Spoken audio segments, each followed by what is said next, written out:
The Adventures of Sherlock Holmes, by Sir Arthur Conan Doyle. Adventure 5. The 5 Orange Pips.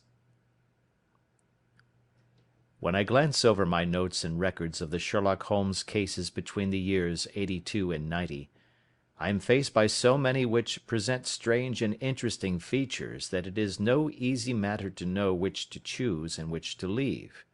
Some, however, have already gained publicity through the papers, and others have not offered a field for those peculiar qualities which my friend possessed in so high a degree, and which it is the object of these papers to illustrate.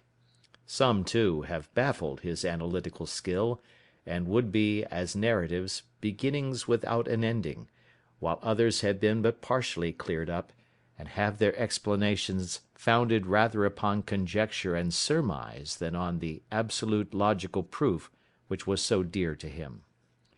There is, however, one of these last which was so remarkable in its details, and so startling in its results, that I am tempted to give some account of it, in spite of the fact that there are points in connection with it which never have been, and probably never will be, entirely cleared up. The year '87 furnished us with a long series of cases of greater or less interest, of which I retain the records. Among my headings under this one 12 months, I find an account of the adventure of the Paradol Chamber, of the Amateur Mendicant Society, who held a luxurious club in the lower vault of a furniture warehouse; of the facts connected with the loss of the British bark Sophie Anderson; of the singular adventures of the Grice Pattersons in the island of Uffa; and finally of the Camberwell poisoning case. In the latter, as may be remembered, Sherlock Holmes was able, by winding up the dead man's watch, to prove that it had been wound up 2 hours before, and that therefore the deceased had gone to bed within that time, a deduction which was of the greatest importance in clearing up the case. All these I may sketch out at some future date, but none of them present such singular features as the strange train of circumstances which I have now taken up my pen to describe. It was in the latter days of September, and the equinoctial gales had set in with exceptional violence. All day the wind had screamed and the rain had beaten against the windows, so that even here, in the heart of great, hand-made London, we were forced to raise our minds for the instant from the routine of life and to recognize the presence of those great elemental forces which shriek at mankind through the bars of his civilization, like untamed beasts in a cage. As evening drew in, the storm grew higher and louder, and the wind cried and sobbed like a child in the chimney. Sherlock Holmes sat moodily at one side of the fireplace, cross-indexing his records of crime, while I at the other was deep in one of Clark Russell's fine sea stories, until the howl of the gale from without seemed to blend with the text, and the splash of the rain to lengthen out into the long swash of the sea waves. My wife was on a visit to her mother's, and for a few days I was a dweller once more in my old quarters at Baker Street. "Why," said I, glancing up at my companion, "that was surely the bell. Who could come to-night? Some friend of yours, perhaps?" "Except yourself, I have none," he answered. "I do not encourage visitors." "A client, then?" "If so, it is a serious case. Nothing less would bring a man out on such a day and at such an hour. But I take it that it is more likely to be some crony of the landlady's." Sherlock Holmes was wrong in his conjecture, however, for there came a step in the passage and a tapping at the door. He stretched out his long arm to turn the lamp away from himself and towards the vacant chair upon which a newcomer must sit. "Come in," said he. The man who entered was young, some 22 at the outside, well groomed and trimly clad, with something of refinement and delicacy in his bearing. The streaming umbrella which he held in his hand, and his long shining waterproof told of the fierce weather through which he had come. He looked about him anxiously in the glare of the lamp, and I could see that his face was pale and his eyes heavy, like those of a man who is weighed down with some great anxiety. "I owe you an apology," he said, raising his golden pince-nez to his eyes. "I trust that I am not intruding. I fear that I have brought some traces of the storm and rain into your snug chamber." "Give me your coat and umbrella," said Holmes. "They may rest here on the hook, and will be dry presently. You have come up from the southwest, I see." "Yes, from Horsham." "That clay and chalk mixture which I see upon your toe caps is quite distinctive." "I have come for advice." "That is easily got." "And help." "That is not always so easy." "I have heard of you, Mr. Holmes. I heard from Major Prendergast how you saved him in the Tankerville Club scandal." "Ah, of course. He was wrongfully accused of cheating at cards." "He said that you could solve anything." "He said too much." "That you are never beaten." "I have been beaten 4 times, 3 times by men and once by a woman." "But what is that compared with the number of your successes?" "It is true that I have been generally successful." "Then you may be so with me." "I beg that you will draw your chair up to the fire and favour me with some details as to your case." "It is no ordinary one." "None of those which come to me are. I am the last court of appeal."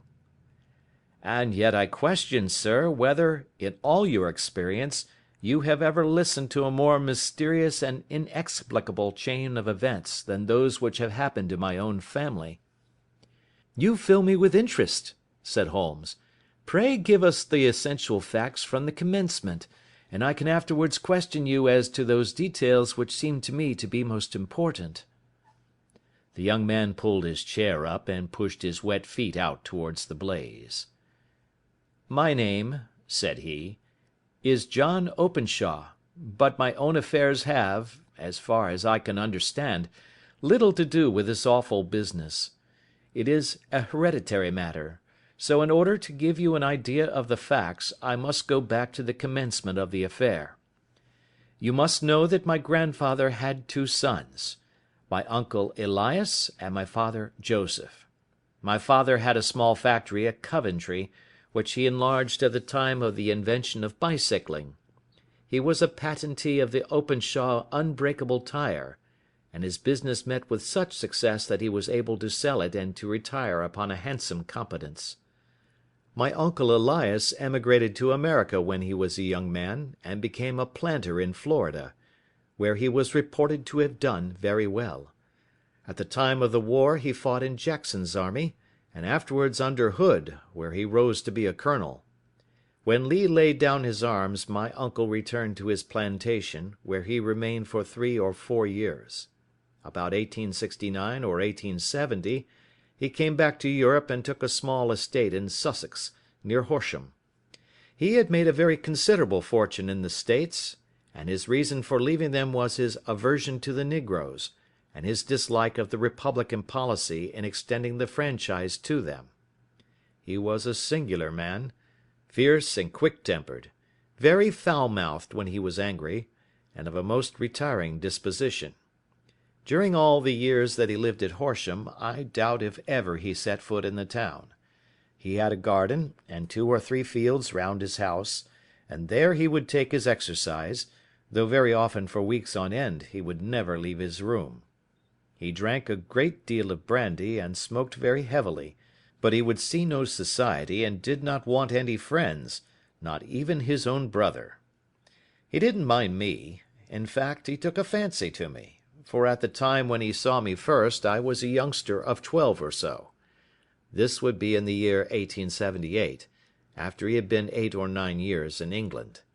He begged my father to let me live with him, and he was very kind to me in his way. When he was sober he used to be fond of playing backgammon and draughts with me, and he would make me his representative both with the servants and with the tradespeople, so that by the time that I was 16 I was quite master of the house. I kept all the keys and could go where I liked and do what I liked, so long that I did not disturb him in his privacy. There was one singular exception, however, for he had a single room, a lumber room up among the attics, which was invariably locked, and which he would never permit either me or anyone else to enter. With a boy's curiosity, I have peeped through the keyhole, but I was never able to see more than such a collection of old trunks and bundles as would be expected in such a room. One day, it was in March, 1883, a letter with a foreign stamp lay upon the table in front of the Colonel's plate. It was not a common thing for him to receive letters, for his bills were all paid in ready money, and he had no friends of any sort. "From India," said he, as he took it up. "Pondicherry postmark. What can this be?" Opening it hurriedly, out there jumped 5 little dried orange pips, which pattered down upon his plate. I began to laugh at this, but the laugh was struck from my lips at the sight of his face. His lip had fallen, his eyes were protruding, his skin the colour of putty, and he glared at the envelope which he still held in his trembling hand. "K," he shrieked, and then, my God, my sins have overtaken me." "What is it, uncle?" I cried. "Death," said he, and rising from the table he retired to his room, leaving me palpitating with horror. I took up the envelope and saw scrawled in red ink upon the inner flap, just above the gum, the letter K 3 times repeated. There was nothing else save the 5 dried pips. What could be the reason of his overpowering terror? I left the breakfast table, and as I ascended the stair I met him coming down with an old rusty key, which must have belonged to the attic, in one hand, and a small brass box, like a cash box, in the other. "They may do what they like, but I'll checkmate them still," said he with an oath. "Tell Mary that I shall want a fire in my room today, and send down to Fordham the Horsham lawyer." I did as he ordered, and when the lawyer arrived I was asked to step up to the room. The fire was burning brightly, and in the grate there was a mass of black fluffy ashes as of burned paper, while the brass box stood open and empty beside it. As I glanced at the box I noticed, with a start, that upon the lid was printed the treble K which I had read in the morning upon the envelope. "I wish you, John," said my uncle, "to witness my will. I leave my estate, with all its advantages and all its disadvantages, to my brother, your father, whence it will, no doubt, descend to you. If you can enjoy it in peace, well and good. If you find you cannot, take my advice, my boy, and leave it to your deadliest enemy.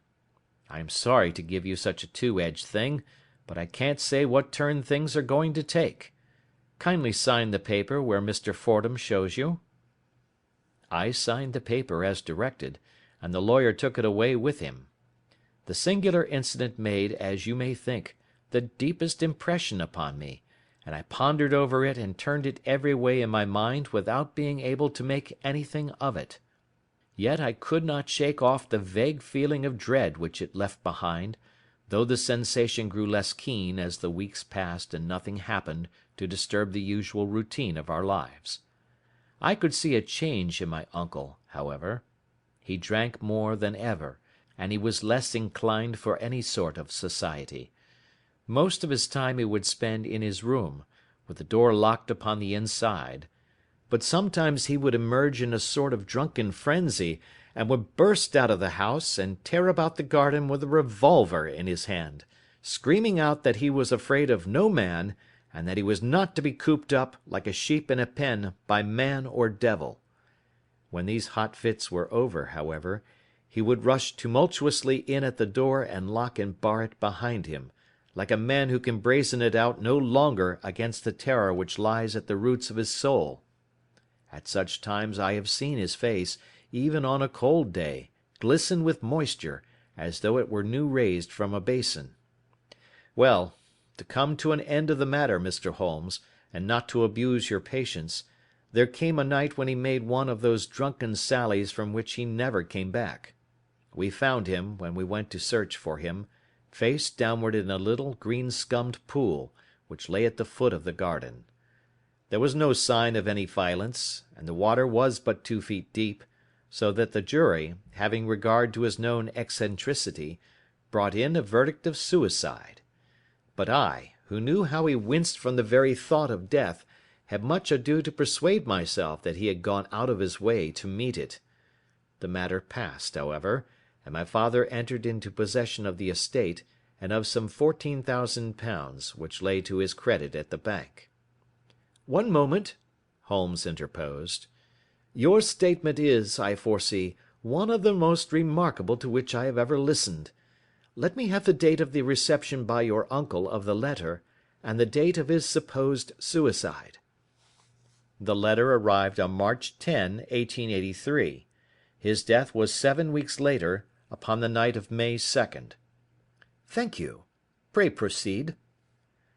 When my father took over the Horsham property, he, at my request, made a careful examination of the attic, which had been always locked up.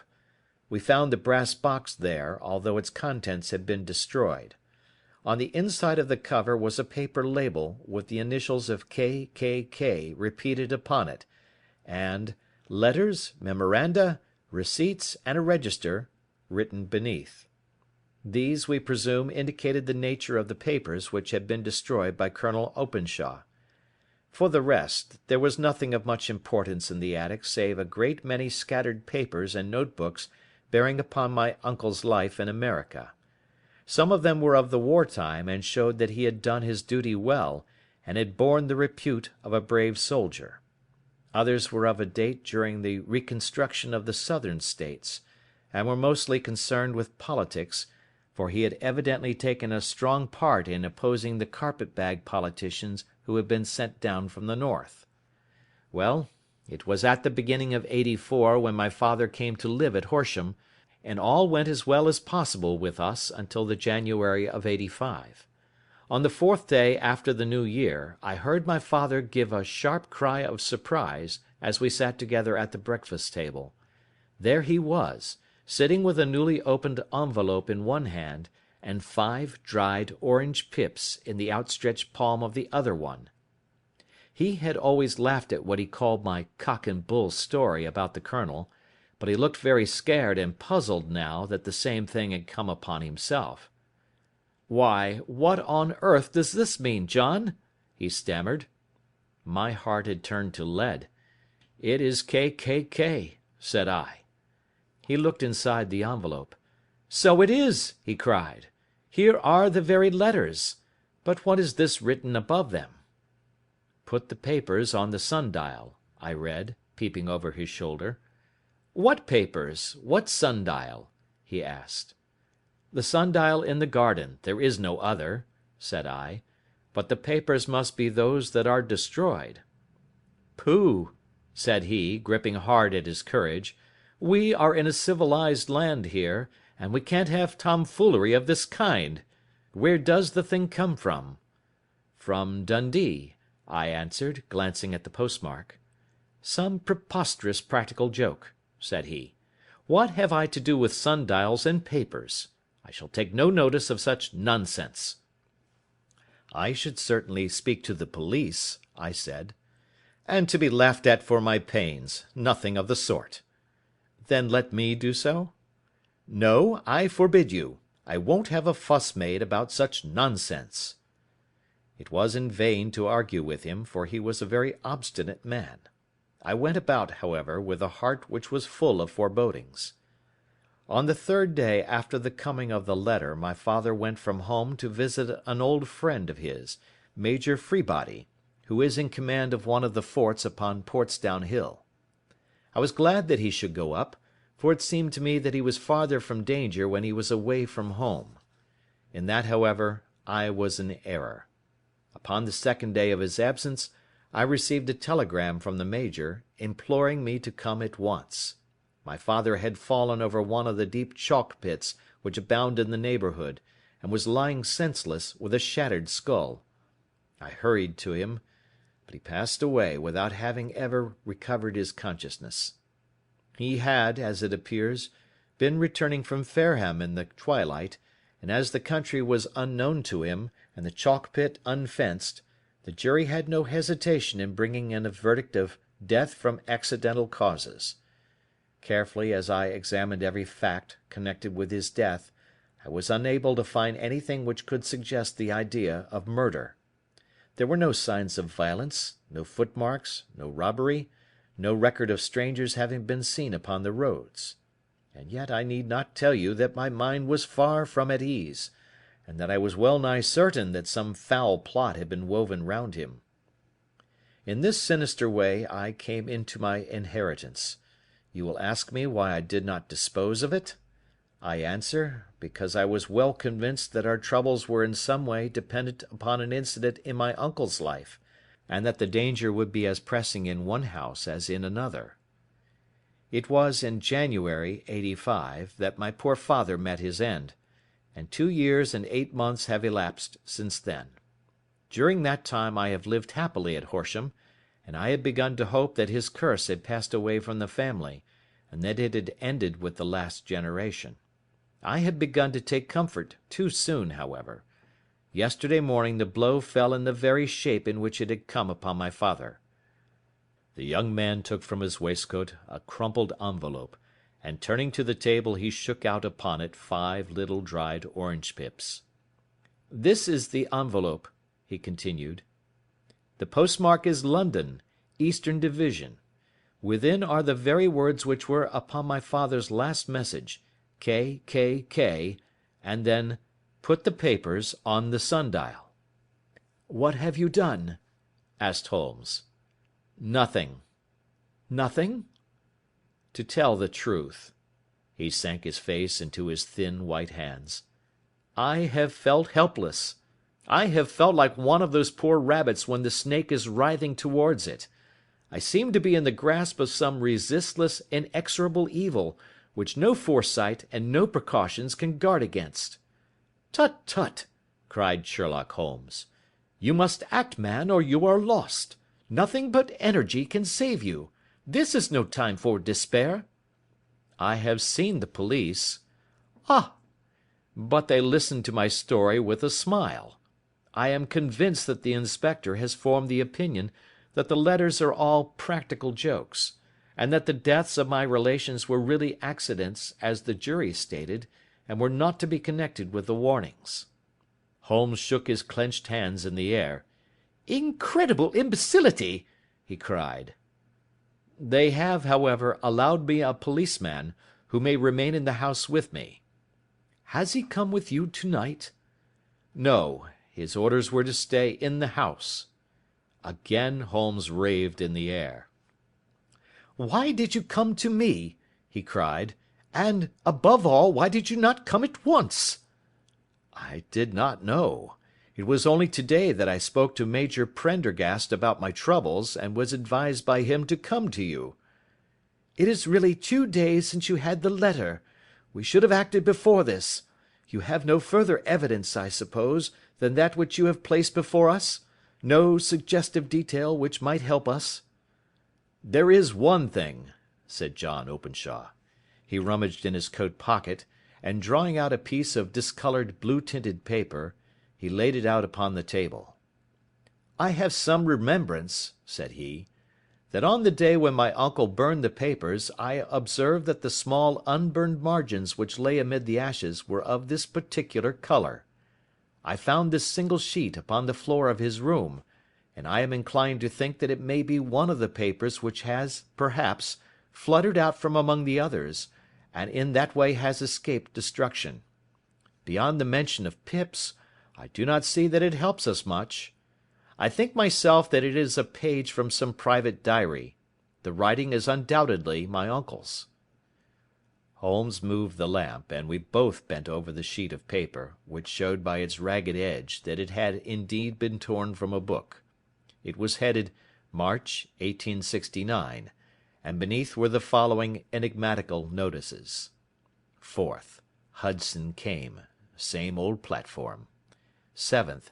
Set the pips on Macaulay, Paramore, and John Swain of St. Augustine. 9th. Macaulay cleared. 10th. John Swain cleared. 12th. Visited Paramore. All well. "Thank you," said Holmes, folding up the paper and returning it to our visitor. "And now you must on no account lose another instant. We cannot spare time even to discuss what you have told me. You must get home instantly and act." "What shall I do?" "There is but one thing to do. It must be done at once. You must put this piece of paper which you have shown us into the brass box which you have described. You must also put in a note to say that all the other papers were burned by your uncle, and that this is the only one which remains. You must assert that in such words as will carry conviction with them. Having done this, you must at once put the box out upon the sundial as directed. Do you understand?" "Entirely." "Do not think of revenge, or anything of the sort, at present. I think that we may gain that by means of the law, but we have our web to weave, while theirs is already woven. The first consideration is to remove the pressing danger which threatens you. The second is to clear up the mystery and to punish the guilty parties." "I thank you," said the young man, rising and pulling on his overcoat. "You have given me fresh life and hope. I shall certainly do as you advise." "Do not lose an instant. And, above all, take care of yourself in the meanwhile, for I do not think that there can be a doubt that you are threatened by a very real and imminent danger. How do you go back?" "By train from Waterloo." "It is not yet 9. The streets will be crowded, so I trust that you may be in safety, and yet you cannot guard yourself too closely." "I am armed." "That is well. Tomorrow I shall set to work upon your case." "I shall see you at Horsham, then?" "No, your secret lies in London. It is there that I shall seek it." "Then I shall call upon you in a day, or in 2 days, with news as to the box and the papers. I shall take your advice in every particular." He shook hands with us, and took his leave. Outside the wind still screamed and the rain splashed and pattered against the windows. This strange, wild story seemed to have come to us from amid the mad elements, blown in upon us like a sheet of seaweed in a gale, and now to have been reabsorbed by them once more. Sherlock Holmes sat for some time in silence, with his head sunk forward and his eyes bent upon the red glow of the fire. Then he lit his pipe, and leaning back in his chair he watched the blue smoke rings as they chased each other up to the ceiling. "I think, Watson," he remarked at last, "that of all our cases we have had none more fantastic than this." "Save, perhaps, the sign of 4. "Well, yes, save, perhaps, that. And yet this John Openshaw seems to me to be walking amid even greater perils than did the Sholtos." "But have you," I asked, "formed any definite conception as to what these perils are?" "There can be no question as to their nature," he answered. "Then what are they? Who is this K., and why does he pursue this unhappy family?" Sherlock Holmes closed his eyes and placed his elbows upon the arms of his chair, with his fingertips together. "The ideal reasoner," he remarked, "would, when he had once been shown a single fact in all its bearings, deduce from it not only all the chain of events which led up to it, but also all the results which would follow from it. As Cuvier could correctly describe a whole animal by the contemplation of a single bone, so the observer who has thoroughly understood one link in a series of incidents should be able to accurately state all the other ones, both before and after. We have not yet grasped the results which the reason alone can attain to. Problems may be solved in the study which have baffled all those who have sought a solution by the aid of their senses.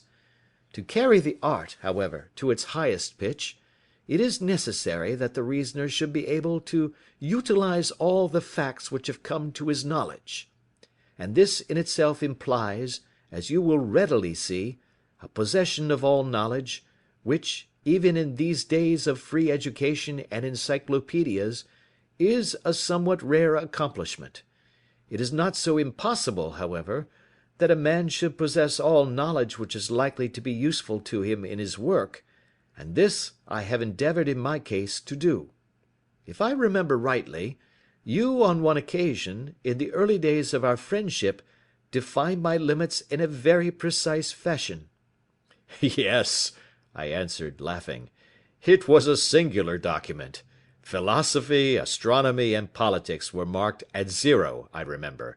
Botany variable, geology profound as regards the mud stains from any region within 50 miles of town, chemistry eccentric, anatomy unsystematic, sensational literature and crime records unique, violin player, boxer, swordsman, lawyer, and self-poisoner by cocaine and tobacco.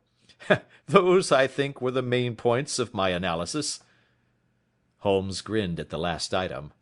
"Well," he said, "I say now, as I said then, that a man should keep his little brain attic stocked with all the furniture that he is likely to use, and the rest he can put away in the lumber room of his library, where he can get it if he wants it. Now, for such a case as the one which has been submitted to us tonight, we need certainly to muster all our resources. Kindly hand me down the letter K of the American Encyclopedia which stands upon the shelf beside you. Thank you. Now let us consider the situation, and see what may be deduced from it. In the first place, we may start with a strong presumption that Colonel Openshaw had some very strong reason for leaving America. Men at his time of life do not change all their habits and exchange willingly the charming climate of Florida for the lonely life of an English provincial town. His extreme love of solitude in England suggests the idea that he was in fear of someone or something, so we may assume as a working hypothesis that it was fear of someone or something which drove him from America. As to what it was he feared, we can only deduce that by considering the formidable letters which were received by himself and his successors. Did you remark the postmarks of these letters? The first was from Pondicherry, the second from Dundee, and the third from London. From East London. What do you deduce from that? They are all seaports. That the writer was on board of a ship. Excellent. We have already a clue. There can be no doubt that the probability, the strong probability, is that the writer was on board of a ship. And now let us consider another point. In the case of Pondicherry, 7 weeks elapsed between the threat and its fulfilment. In Dundee it was only some 3 or 4 days. Does that suggest anything? A greater distance to travel. But the letter had also a greater distance to come. Then I do not see the point. There is at least a presumption that the vessel in which the man or men are is a sailing ship. It looks as if they always send their singular warning or token before them when starting upon their mission. You see how quickly the deed followed the sign when it came from Dundee. If they had come from Pondicherry in a steamer, they would have arrived almost as soon as their letter. But, as a matter of fact, 7 weeks elapsed. I think that those 7 weeks represented the difference between the mail boat which brought the letter and the sailing vessel which brought the writer. It is possible. More than that, it is probable. And now you see the deadly urgency of this new case, and why I urged young Openshaw to caution. The blow has always fallen at the end of the time which it would take the senders to travel the distance. But this one comes from London, and therefore we cannot count upon delay. Good God! I cried. What can it mean, this relentless persecution? The papers which Openshaw carried are obviously of vital importance to the person or persons in the sailing ship. I think that it is quite clear that there must be more than one of them. A single man could not have carried out 2 deaths in such a way as to deceive a coroner's jury. There must have been several in it, and they must have been men of resource and determination. Their papers they mean to have, be the holder of them who it may. In this way you see KKK ceases to be the initials of an individual and becomes the badge of a society. But of what society? Have you never, said Sherlock Holmes, bending forward and sinking his voice, have you never heard of the Ku Klux Klan? I never have. Holmes turned over the leaves of the book upon his knee. "Here it is," said he presently. "Ku Klux Klan, a name derived from the fanciful resemblance to the sound produced by cocking a rifle. This terrible secret society was formed by some ex-Confederate soldiers in the Southern States after the Civil War, and it rapidly formed local branches in different parts of the country, notably in Tennessee, Louisiana, the Carolinas, Georgia, and Florida. Its power was used for political purposes, principally for the terrorizing of the negro voters and the murdering and driving from the country of those who were opposed to its views. Its outrages were usually preceded by a warning sent to the marked man in some fantastic but generally recognized shape, a sprig of oak leaves in some parts, melon seeds or orange pips in others. On receiving this, the victim might either openly abjure his former ways, or might fly from the country. If he braved the matter out, death would unfailingly come upon him, and usually in some strange and unforeseen manner. So perfect was the organization of the society, and so systematic its methods, that there is hardly a case upon record where any man succeeded in braving it with impunity, or in which any of its outrages were traced home to the perpetrators. For some years the organization flourished in spite of the efforts of the United States government and of the better classes of the community in the South. Eventually, in the year 1869, the movement rather suddenly collapsed, although there have been sporadic outbreaks of the same sort since that date. "You will observe," said Holmes, laying down the volume, "that the sudden breaking up of the society was coincident with the disappearance of Openshaw from America with their papers. It may well have been cause and effect. It is no wonder that he and his family have some of the more implacable spirits upon their track. You can understand that this register and diary may implicate some of the first men in the South, and that there may be many who will not sleep easy at night until it is recovered. Then the page we have seen is such as we might expect. It ran, if I remember right, sent the pips to A, B, and C. That is, sent the society's warning to them. Then there are successive entries that A and B cleared, or left the country, and finally that C was visited, with, I fear, a sinister result for C. Well, I think, Doctor, that we may let some light into this dark place, and I believe that the only chance young Openshaw has in the meantime is to do what I have told him. There is nothing more to be said or to be done tonight, so hand me over my violin, and let us try to forget for half an hour the miserable weather and the still more miserable ways of our fellow men." It had cleared in the morning, and the sun was shining with a subdued brightness through the dim veil which hangs over the great city. Sherlock Holmes was already at breakfast when I came down. "You will excuse me for not waiting for you," said he. "I have, I foresee, a very busy day before me in looking into this case of young Openshaw's." "What steps will you take?" I asked. "It will very much depend upon the results of my first inquiries. I may have to go down to Horsham after all." "You will not go there first?" "No, I shall commence with the city. Just ring the bell and the maid will bring up your coffee." As I waited, I lifted the unopened newspaper from the table and glanced my eye over it. It rested upon a heading which sent a chill to my heart. "Holmes!" I cried. "You are too late." "Ah," said he, laying down his cup, "I feared as much. How was it done?" He spoke calmly, but I could see that he was deeply moved. My eye caught the name of Openshaw, and the heading "Tragedy near Waterloo Bridge." Here is the account. Between 9 and 10 last night, Police Constable Cook, of the H Division, on duty near Waterloo Bridge, heard a cry for help and a splash in the water. The night, however, was extremely dark and stormy, so that, in spite of the help of several passers-by, it was quite impossible to effect a rescue. The alarm, however, was given, and by the aid of the water police the body was eventually recovered.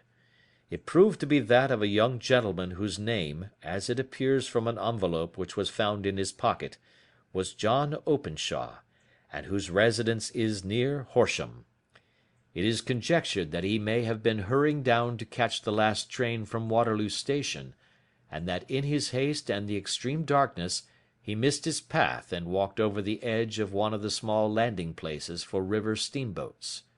The body exhibited no traces of violence, and there can be no doubt that the deceased had been the victim of an unfortunate accident, which should have the effect of calling the attention of the authorities to the condition of the riverside landing stages. We sat in silence for some minutes, Holmes more depressed and shaken than I had ever seen him. "That hurts my pride, Watson," he said at last. "It is a petty feeling, no doubt, but it hurts my pride. It becomes a personal matter with me now, and if God sends me health, I shall set my hand upon this gang. That he should come to me for help, and that I should send him away to his death." He sprang from his chair, and paced about the room in uncontrollable agitation, with a flush upon his sallow cheeks, and a nervous clasping and unclasping of his long thin hands. "They must be cunning devils," he exclaimed at last. "How could they have decoyed him down there? The embankment is not on the direct line to the station. The bridge no doubt was too crowded, even on such a night, for their purpose. Well, Watson, we shall see who will win in the long run. I am going out now." "To the police?" "No, I shall be my own police. When I have spun the web they may take the flies, but not before." All day I was engaged in my professional work, and it was late in the evening before I returned to Baker Street. Sherlock Holmes had not come back yet. It was nearly 10 o'clock before he entered, looking pale and worn. He walked up to the sideboard, and tearing a piece from the loaf he devoured it voraciously, washing it down with a long draught of water. "You are hungry," I remarked. "Starving. It had escaped my memory. I have had nothing since breakfast." "Nothing?" "Not a bite. I had no time to think of it." "And how have you succeeded?" "Well." "You have a clue?" "I have them in the hollow of my hand. Young Openshaw shall not long remain unavenged. Why, Watson, let us put their own devilish trademark upon them. It is well thought of." "What do you mean?" He took an orange from the cupboard, and tearing it to pieces he squeezed out the pips upon the table. Of these he took 5 and thrust them into an envelope. On the inside of the flap he wrote S.H. for J.O. Then he sealed it and addressed it to Captain James Calhoun, bark Lone Star, Savannah, Georgia. "This will await him when he enters port," said he, chuckling. "It may give him a sleepless night. He will find it as sure a precursor of his fate as Openshaw did before him." "And who is this Captain Calhoun?" "The leader of the gang. I shall have the others, but he first." "How did you trace it, then?" He took a large sheet of paper from his pocket, all covered with dates and names. "I have spent the whole day," said he, "over Lloyd's registers and files of the old papers, following the future career of every vessel which touched at Pondicherry in January and February in '83. There were 36 ships of fair tonnage which were reported there during those months. Of these, one, the Lone Star, instantly attracted my attention, since, although it was reported as having cleared from London, the name is that which is given to one of the states of the Union." "Texas, I think." "I was not and am not sure which, but I knew that the ship must have an American origin." "What then?" "I searched the Dundee records, and when I found that the bark Lone Star was there in January '85, my suspicion became a certainty. I then inquired as to the vessels which lay at present in the port of London." "Yes?" "The Lone Star had arrived here last week. I went down to the Albert Dock, and found that she had been taken down the river by the early tide this morning, homeward bound to Savannah. I wired to Gravesend, and learned that she had passed some time ago, and as the wind is easterly, I have no doubt that she is now past the Goodwins and not very far from the Isle of Wight." "What will you do, then?" "Oh, I have my hand upon him. He and the two mates are, as I learn, the only native-born Americans in the ship. The others are Finns and Germans. I know also that they were all three away from the ship last night. I had it from the stevedore who has been loading their cargo. By the time that their sailing ship reaches Savannah, the mail boat will have carried this letter, and the cable will have informed the police of Savannah that these three gentlemen are badly wanted here upon a charge of murder." There is ever a flaw, however, in the best laid of human plans, and the murderers of John Openshaw were never to receive the orange pips which would show them that another, as cunning and as resolute as themselves, was upon their track.